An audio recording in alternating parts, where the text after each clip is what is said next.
business suit or a dress fits. And as far as behavior goes, you always want to give a firm handshake, make good eye contact, be polite, and always smile. Now the types of interviews. I'm going to go over a bunch of these during my personal experiences, but the first one is a group interview, obviously when multiple people interview you. Then there's a lunch interview, you get interviewed during lunch. And then there's the work study interview, where it's basically you show your portfolio and past projects that you worked on. Exude confidence. Now, based on the scale, I would suggest strong. If you go for invincible or you try to break the scale, you're just going to come off as cocky. Everyone loves a confident candidate. They love people who are confident in themselves and their abilities, but don't go overboard or else you'll look cocky. Stand out. Now, I'm sure that anyone who's a How I Met Your Mother fan will love the yellow umbrella reference, but employers always pay attention to, or they go through tons of interviews. So what you need to do is you need to make a point of standing out. Go above and beyond. Do something that no other employee or interviewer has ever done. And that coincides with selling yourself. No one knows you better than you know you, and no one knows your best traits better than you. So if you can sell yourself successfully, then they're more likely to buy into what you're selling. Qualifications and experiences. What makes you qualified for the job? Why are you qualified? What experiences in the past made you qualified? That goes with experience. Experience is huge. Anything that you've done in the past outlines the skills that will pertain to your job that you're applying for now. Don't focus on money. Everyone wants to make a lot of money when they grow up in their future careers, but it's not the most important thing. Don't make it the big topic of discussion. If you focus too much on money and you show that that's the most important thing, they're not going to be interested in you. The most important thing is the job at hand. And that goes into body language. If you ask about the salary and you're not impressed by the salary, you're going to show it through body language. So you want to make sure that you maintain proper demeanor, that you're confident, and that you show interest in the job and not just the money.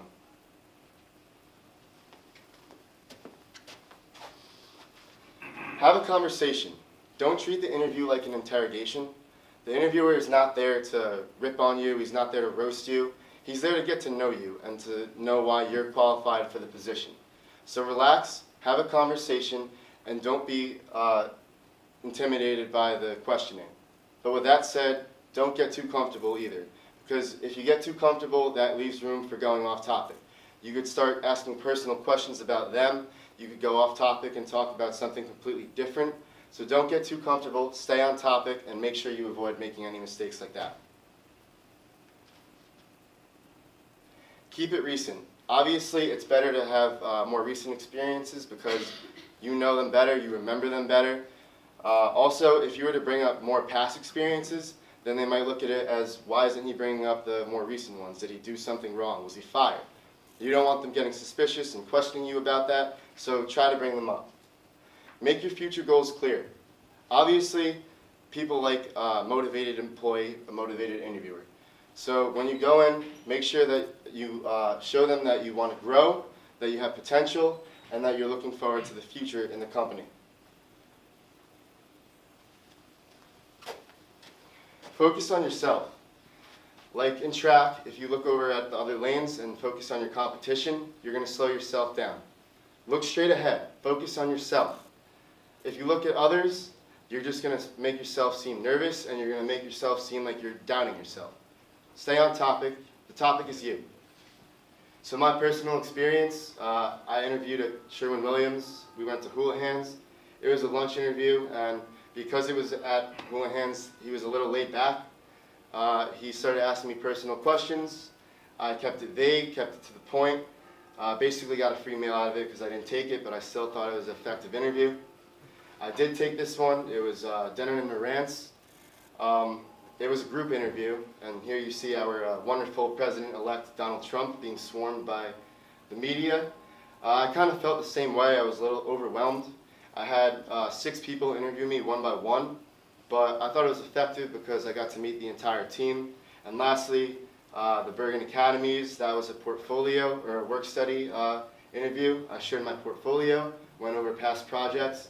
went over my community service, and it didn't work out, but now I'm going to go with Joe. He's going to talk about interviewing more.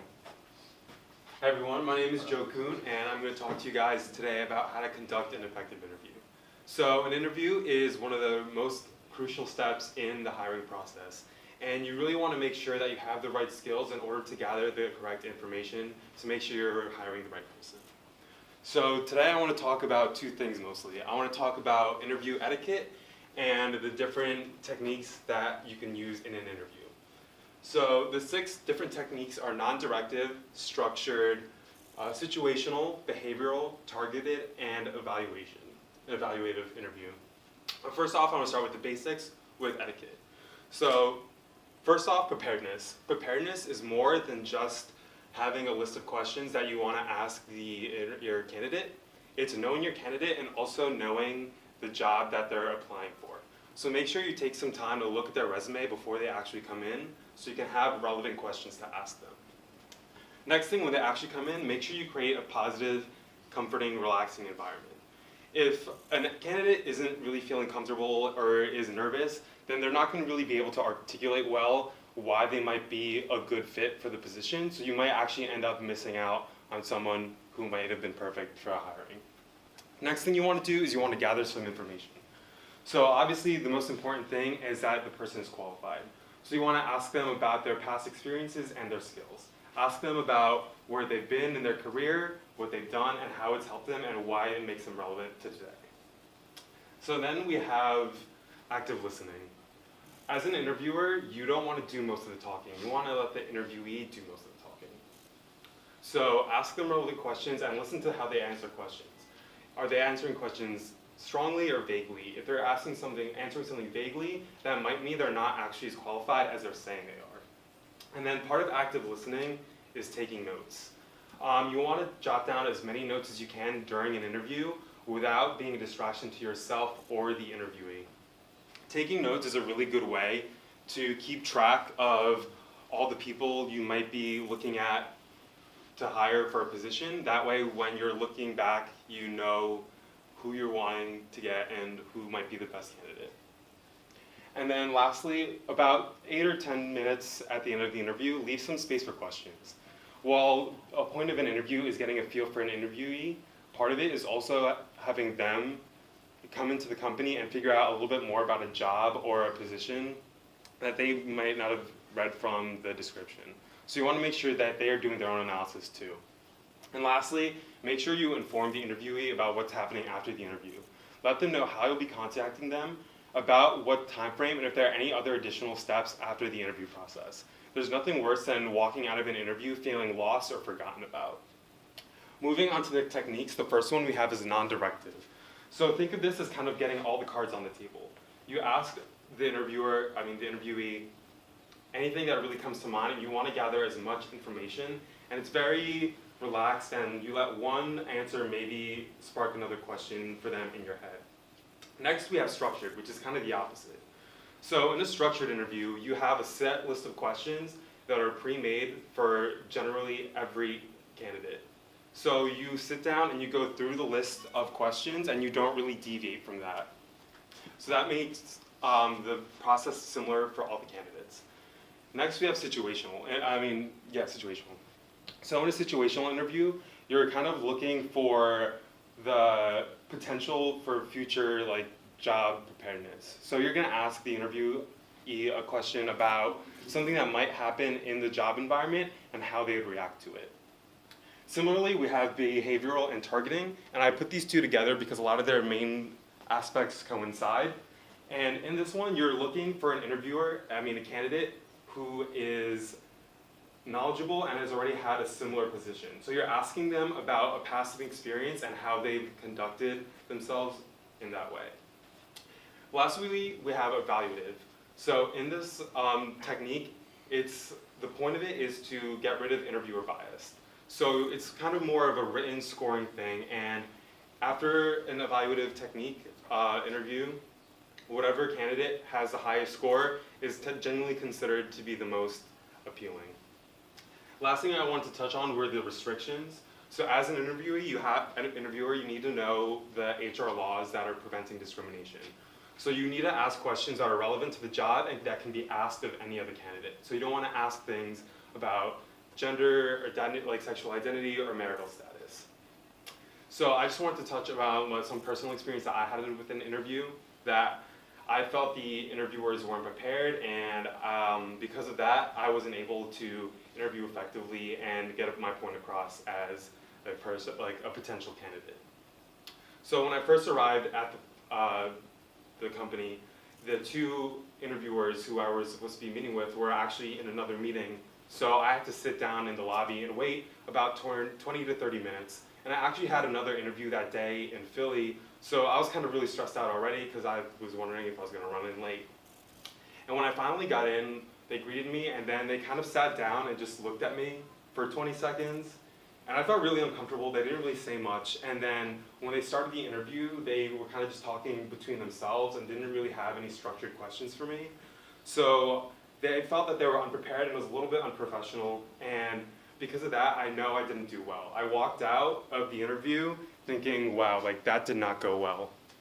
And it didn't, and not to blame it on them, but I wasn't able to articulate well how I was fit for this position, and I actually did not end up getting offered a position with them. Oh well.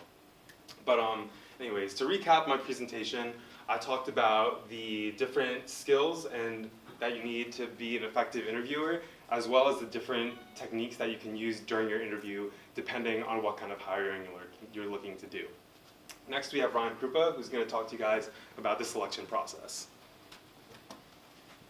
What's going on, guys? I'm Ryan Krupa. Today I'm going to talk about selection. So this is something like, why are you asking, why is this important to us?